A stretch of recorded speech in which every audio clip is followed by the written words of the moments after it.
바울은 로마서를 정리하면서 자신과 함께 동역했던 사람들의 이름을 오늘 16장에서 열거하고 있습니다. 여러분들 좀 재미없게 아마 이 16장을 읽었으리라고 생각합니다. 바울의 사역 가운데 함께했던 인물들, 그러나 물론 그 모든 사람들의 이름을 다 열거했다면 성경이 좀 더 두꺼워졌을 거예요. 아마 제가 보기에는 이 16장에는 바울의 사역 가운데 함께했던 일부의 사람들을 언급했다고 보고요. 또 이렇게 이름을 열거하면서 한 분 한 분에 대해서 얼마나 많은 스토리가 있었겠습니까? 그렇지만 아주 간략하게 사람들의 이름을 소개하고 있습니다. 이 16장을 읽으면서 이 마지막 이제 편지의 끝 지점에 이 16장을 읽으면서 우리가 생각하는 일반적으로 바울에 대한 어떤 그 관점, 바울에 대한 우리의 선입견들을 상당히 많이 고쳐주고 있는 것 같습니다.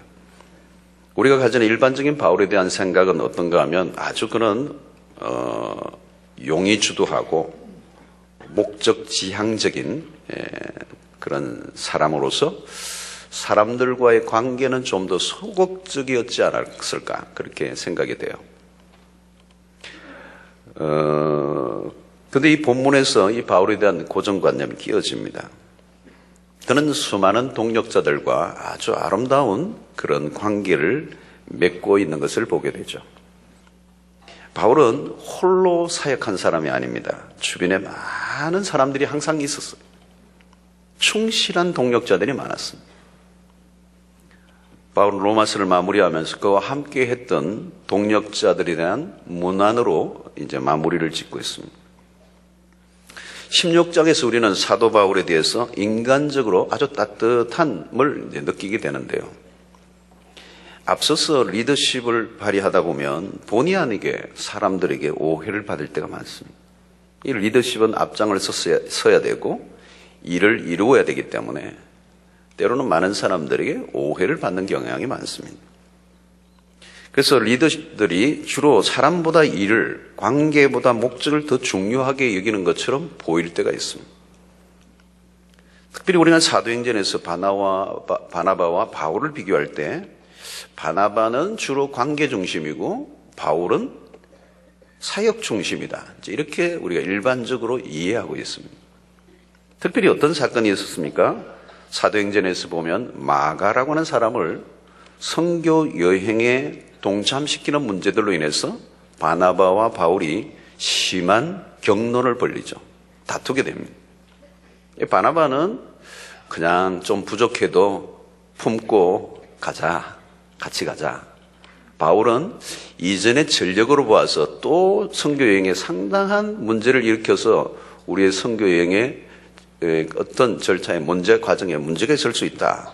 빼자. 데리고 가면 안 된다. 바나바는 데리고 가자. 이걸로 싸웠어요. 자, 이런 것들로 인해서 우리는 표면적으로 드러난 이런 사건들을 통해서 바나바는 성품이 좋고 관계를 중요시하는 것 같아 보이고 바울은 좀 냉철하고 강직한 성격의 소유자로 관계보다 목적을 이루는 것을 더 우선시하는 것으로 보여집니다. 그러나 16장은 그런 오해를 불쑥시켜 버립니다. 바울은 한 사람 한 사람에 대한 세심한 관심과 애정을 표현하고 있는 것으로 보아 바울이 얼마나 사람을 중요시 여겼는가를 알 수가 있습니다. 그런 면에서 16장은 매우 중요한 장이에요. 겉으로 보기에는 바울과 관련된 사람들의 이름만 열거하는 것 같아 보이지만 자세히 들여다보면 그의 삶을 통하여 묻어나오는 인간애를 느낄 수가 있습니다. 대사도로서 오직 한 길로만 달려간 사도가 아니라 함께 가까이 했던 동역자들의 사랑과 그 동역들을 잊지 못하는 그의 모습 속에서 우리는 바울의 또 다른 면모를 발견하게 되는 것입니다. 오늘 1절을 이렇게 보면 한 토막을 잘라서 얘기해 보면 우리 자매 베베, 3절에서는 나의 동역자 이런 표현을 써요. 5절에는 내가 사랑하는 에베네도, 7절에는 내 친척 이 친척이라는 말은 그냥 이런 혈육의 친척이라는 의미가 아닙니다. 가까이 표현한 거죠. 8절에도 주 안에서 내가 사랑하는 암볼리아에게, 9절에서도 그리스도 안에서 우리의 동력자인 우르바노와 나의 사랑하는 스다구에게, 11절에도 내 친척 헤로디온에게, 12절에 보면 주 안에서 수고한 프루베나와 드루보사, 주 안에서 많이 수고하고 사랑하는 버시에게, 13절에 주 안에서 택하심을 입은 루포와 그의 어머니에게 문안하라. 그의 어머니는 곧 내 어머니니라. 여러분이 이런 표현들, 내 친척, 그의 어머니는 나의 어머니다, 참 표현이 정겹잖아요. 여기 루포, 그 어머니는 나의 어머니다. 이 루포는 여러분, 예수님이 십자가를 지실 때 쓰러지니까, 골고다로 올라갈 때 쓰러질 때 억지로 십자가를 맨 한 사람이 나오는데, 구레네 시몬, 그 아들이 루포예요. 그 어머니가 나의 어머니다. 이렇게 바울이 표현을 하고 있어. 여러분, 이런 표현들에게서 무엇을 느낄 수 있느냐 하면 한 몸 공동체라는 느낌, 가족과 같은 느낌. 바울의 사역의 현장에서 다가오는 느낌은 육신의 가족 이상들, 그냥 단순히 어떤 사역을 위한 어떤 만남이 아니고 진정한 가족으로서, 영적인 공동체로서의 의식을 갖고 있어. 여러분, 그리스도인의 모임은 영적인 가족들이에요. 자, 우리가 살아가는 동안에 바울을 통해서 우리에게 주시는 메시지는 만남의 축복이 얼마나 중요한가, 이것을 우리에게 가르쳐줘요. 사역만 알고 일할 줄만 알고 관계를 놓친다면 아주 중요한 것을 놓치게 되는 것입니다. 하나님은 사람을 통해서 일하세요. 하나님은 사람을 통하여 축복하십니다. 하나님은 우리를 어떻게 인도하시죠? 사람들을 통하여 인도하시는 거예요. 하나님은 어떤 일을 하시고자 할 때 우리가 뭔가를 하려고 하면 사람을 붙여주셔요. 사람을 붙여주세요. 여러분, 사람을 잘 만나는 것이 복입니다. 우리의 인생의 승패는 무엇에 달려있느냐면 관계에 달려있습니다. 첫째는 하나님과의 관계고, 둘째는 사람들과의 관계가 열려져야 합니다. 하나님과의 관계가 열려졌다 할지라도 사람들과의 관계가 막혀 있다면 그 인생은 아주 중요한 한 부분을 놓쳐버리게 되는 것입니다. 하나님이 우리를 축복하실 때는 분명히 사람을 통하여 축복하신다는 것을 잊지 않으시게 되기를 바랍니다. 인생에 여러분 있어서 복 중에 복이 뭐냐? 만남의 복이에요. 만남의 복. 여러분, 아무리 성공하면 뭐합니까? 아무리 세상 것을 다 가지고 있다 할지라도 관계가 끼어져 있다면, 인간관계가 끼어져 있다면 그는 틀림없이 행복할 수가 없어요. 불행한 인생. 여러분, 주변을 보십시오. 복된 인생을 살아가는 사람들은 그들의 공통점이 하나 있습니다. 그게 뭐냐면 만남의 복을 받은 사람들이에요. 좋은 관계를 맺어갈 때 사람을 통하여 복이 오고, 그 사람을 싫어하고 거부한다면 복을 거부하는 것입니다. 여러분, 요즘 뉴스를 보세요. 왜 인생을 망칩니까? 망치는 인생을 살아가는 사람들 딴 게 아니에요. 사람을 잘못 만나서 그런 것입니다. 하나님은 어떤 일을 이루시고자 할 때 반드시 좋은 사람을 붙여주십니다. 저는 저의 사역에서도 정말 확실하게 얘기할 수 있는 건 뭐냐? 축복을 말하라고 한다면 만남의 복이었어요. 하나님이 좋은 분들과 만나 하나님의 사역을 하게 함으로 모든 사역이 가능했다는 것입니다.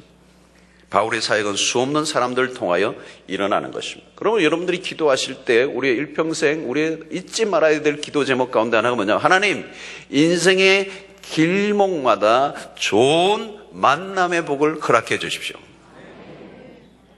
여러분, 사람 잘 만나는 게 복이에요. 여러분, 바울의 사역이 오늘 16장을 통해서 우리에게 주는 메시지는 뭐냐면, 바울의 인생의 수없는 길목마다 하나님께서 만남의 복을 주시고 동력자의 복을 주시고 그 사역을 감당하도록 하신다는 거예요. 자, 여러분, 하나님의 나라의 사역은 홀로 이룰 수가 없어요. 하나님의 나라의 일을 잘 하는 사람들은 동력의 원리를 깨친 사람들이. 하나님의 나라의 사역은 솔로가 아니에요. 여러분, 솔로보다 듀엣보다 트리오보다 합창이 더 나은 거. 그 솔로가 주는 파워도 있지만 수많은 사람들이 함께하는 합창의 위력, 이건 대단한 거죠. 독주도 좋지만 오케스트라의 위력, 그잖아요. 오늘도 우리가 오케스트라 이렇게 하니까 합창과 함께 더불하니까 얼마나 좋아요, 얼마나. 하나님은 우리 모두가 동력을 이루어 하나님의 위대한 역사를 이루기를 원하시는 것입니다. 동력의 파워는 커요, 여러분. 저는 시너지라는 단어를 참 좋아해요. 시너지.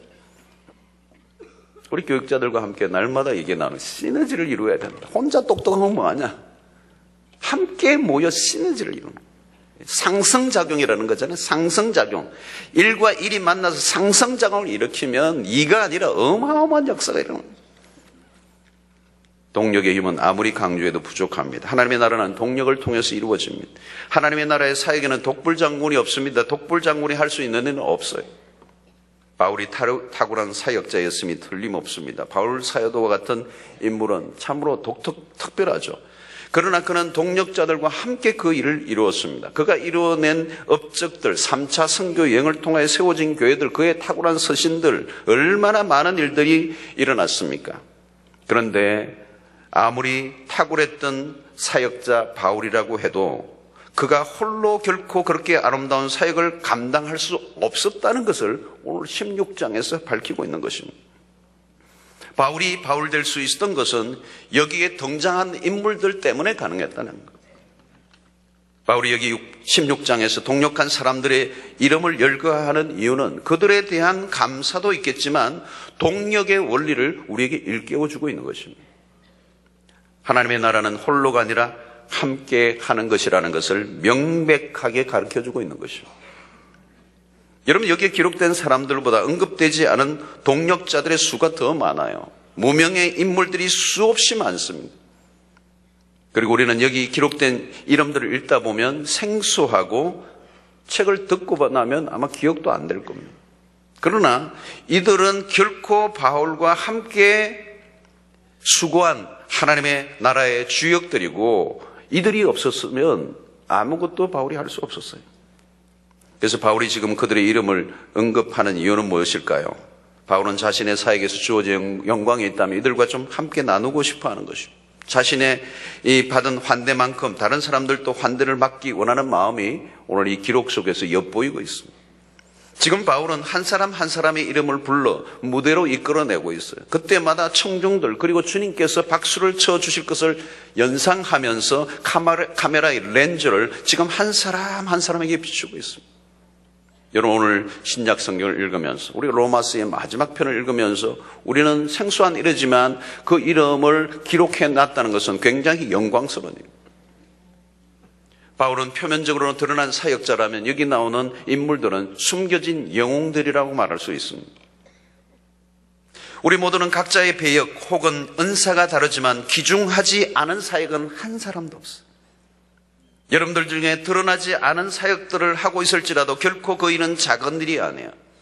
모두가 드러난 사역은 할 수가 없습니다. 그러나 뒤에 목회를 돕는 동력도 결코 작은 일이 아니래요. 바울의 사역의 동력은 곧 바울과 같은 사역이에요. 바울과 같은 일을 한 것이라면 그 바울이 이루었던 업적도 그와 함께 한 것이요, 그 바울이 받아야 할 상도 그가 함께 받는. 자, 그럼 바울이 소개하는 이 동력자들은 어떤 사람들이었습니까? 가장 먼저 1절, 2절에 베베를 소개하고 있습니다. 이름이 좀 베베 꼬이는 이름인데 베베라고 했습니다. 그는 집사예요, 집사. 일꾼이라는 말은 집사라는. 이는 바울의 편지를 전달하는 역할을 했던 것으로 보여집니다. 여성을 처음으로 언급하고 있는데 그의 사역이 없어서는 안 될 인물로 이 베베를 이렇게 극진히 영접할 것을 로마 교회에 부탁하고 있습니다. 그리고 이 베베를 나의 보호자라는 표현을 씁니다. 나의 보호자. 아마도 바울의 신실한 동력자로 바울의 경제적 후원자 역할을 한 것으로 보입니다. 바울은 베베 외에도 여성이 또 다른 7명이 언급되는데 이 바울의 사역에 거의 인급되고 있는 인물의 3분의 1이 여성들이에요. 그 시대의 여성들의 지위가 그렇게 높지 않았던, 낮았던 그 시대 속에 8명이 바울의 사역의 동력은 참으로 의미 있는 것입니다. 그리고 3절과 4절에 소개되는 브리스가와 아굴라 부부는 바울에게 특별했습니다. 4절에 보니까 그들은 내 목숨을 위하여 자기들의 목까지도 내놓았나니 나뿐 아니라 이방인의 모든 교회도 그들에게 감사하니라 그랬어요. 대단한 표현입니다, 여러분. 기가 막힌 동력자들이에요. 이들 커플은 바울의 사역 내내 그림자처럼 따라다니며 물심양면으로 동력을 했던 인물들입니다. 바울과 그림자처럼 따라다니면서 바울이 가는 곳곳마다 언제나 함께했고 심지어는 감옥도 함께 간 적이 있어요. 얼마나 지극정성이었는지 자기들의 목까지 내어놓았다가 이렇게 말합니다. 이들 부부만이 아닙니다. 빌립보서 2장 30절을 보면 바울의 또 다른 동력자인 에바브로디도에 대해서 표현하기를 그가 그리스도의 일을 위하여 죽기에 이르러도 자기 목숨을 돌보지 아니한 것은 나를 섬기는 일에 부족함을 채우려 합니다. 바울의 사역을 위해서 그들은 바울의 목숨을 위하여 자기들의 목까지 내어놓았다는 이 표현은 감동적인 것입니다. 단순히 이것은 의무적인 관계 이상입니다. 목회자와 성도로서 의례적인 관계로 적당한 수준에서 할 도리를 다하는 정도를 말하는 게 아닌 것입니다. 바울은 행복한 사역자였습니다. 그의 개인적인 삶은 고난의 연속이죠. 숨막히도록 전력 질주를 한 삶이었고 숱한 고난을 겪었지만 그가 행복한 사역자라고 말할 수 있었던 것은 그를 위하여 생명까지 내놓은 동력자들이 있었기 때문입니다. 자신의 사역을 위해 목까지 내어놓을 동력자가 있었다는 것만큼 행복한 일이 어디에 있었겠습니까? 하나님은 바울의 사역을 위해 기가 막힌 동력자들을 붙여주셨고 그것은 바울의 사역에 큰 위로요 힘이 되었습니다. 그래서 19절을 보면 내가 너희로 말미암아 기뻐하노니 바울은 동력자들의 그 동력으로 인하여 기뻐한다. 바울은 아주 간단하게 사람들을 소개하고 있지만 한 사람 한 사람 그 수많은 이야기들을 가지고 있는 것입니다. 그저 한두 번 형식적으로 만난 관계를 소개하고 있는 것이 아닙니다. 바울의 삶과 깊이 얽혀진 이야기까지 우리가 다 알 수 없지만 아마도 그들의 생애의 상당한 부분에 있어서 바울과 동력하며 삶에 얽혀져 있습니다. 우리는 16장에서 바울과 동력한 사람들의 동력이 어떻게 그러면 가능했을까? 어떻게 이렇게 많은 사람들이 자신의 목숨까지 내어놓을 정도로 동력을 할 수가 있었는가? 그런 동력, 그런 사람을 붙여준다면 얼마나 대단한 일입니까? 그 비밀이 어디 있을까요? 여러분, 우리의 삶에 또 이런 일이 과연 가능할까요? 그 비밀이 오늘 3절에 있어요. 너희는 그리스도 예수 안에서 나의 동력자들이다. 그 외에도 바울은 주 안에서라는 표현을 즐겨 사용합니다. 바울은 오직 주를 위해 살았죠. 그는 주를 위해 목숨을 건 사람입니다. 바울의 삶은 바울 자신을 위해 존재하지 않고 오직 그리스도의 종으로 살았어. 결국 바울의 동력자들이 바울을 위하여 목숨 바치겠다는 것은 바울 자신, 인간 개인 바울이 아니라 바울이 그리스도를 위하여 생명을 바쳤기 때문에 바울을 위하여 목숨을 내어놓겠다는 것은 결국은 그리스도를 위한 헌신들이었던 거예요. 바울의 사역을 도왔지만 그것은 인간 바울이 아니에요. 그리스도를 위하여, 그리스도의 복음을 위하여, 그리스도 때문에, 그리스도 안에서 동력이 일어났다.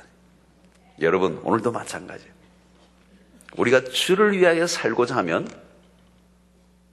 주를 위하여 생명을 바치고자 하면 하나님께서 우리에게도 그런 멋진 동력자들을 붙여주실 줄로 믿습니다. 멋진 일이에요, 여러분. 내가 나를 위하여 살아가는데 누가 나를 도와줘요, 여러분? 그런 바보들이 어디 있겠어요, 여러분? 내가 나를 위하여 내 이익을 챙기고 내 목적을 추구하는데 누가 목숨을 나를 위하여 바쳐주겠어요, 여러분? 그런 일은 없어요. 내가 주를 위하여 생명을 바치며 그 일에 함께 동참하는 사람이 나도 당신과 함께 동력하며 내 생명을 내놓아도 아깝지 않겠다. 그런 동력이 일어나는 거예요. 사랑하는 성도 여러분, 우리가 주님을 위해서 온전히 헌신할 때 하나님께서 우리에게도 신실한 동력자들을 얼마든지 붙여주실 줄로 믿습니다. 그런 은혜가 여러분들에게 있게 되기를 주의 이름으로 축원합니다. 여러분, 우리의 삶에 마지막 남는 것은 뭘까요?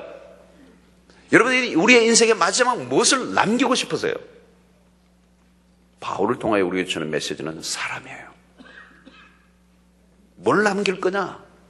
뭘 남겨야 가장 가치 있을까? 뭐가 남아야 내 인생이 가장 행복할까? 여러분 한번 생각해 보세요. 우리 인생의 마지막에 돈을 많이 남겨놓으면 행복할까? 뭐 부동산이 많으면 행복할까? 뭘 남겨야 내 인생이 행복할까요?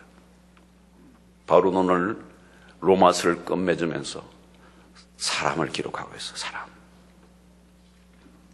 5절에 보니까 또 저의 집에 있는 교회에도 문안하라. 내가 사랑하는 에베네도에게 문안하라. 그런 아시아에서 그리스도께 처음 맺은 열매니라. 21절에도 나오는 또 하나의 이름이 있죠. 디모데. 그가 영적으로 낳은 아들이에요. 저는 오늘 로마서 16장을 마감하며 바울은 자신의 사역의 위대한 팡파레를 울리며 그의 사역의 업적들을 나열하고 있지 않다는 것. 결국은 사람을 기록하고 있다는 것. 거기는 심지어 오늘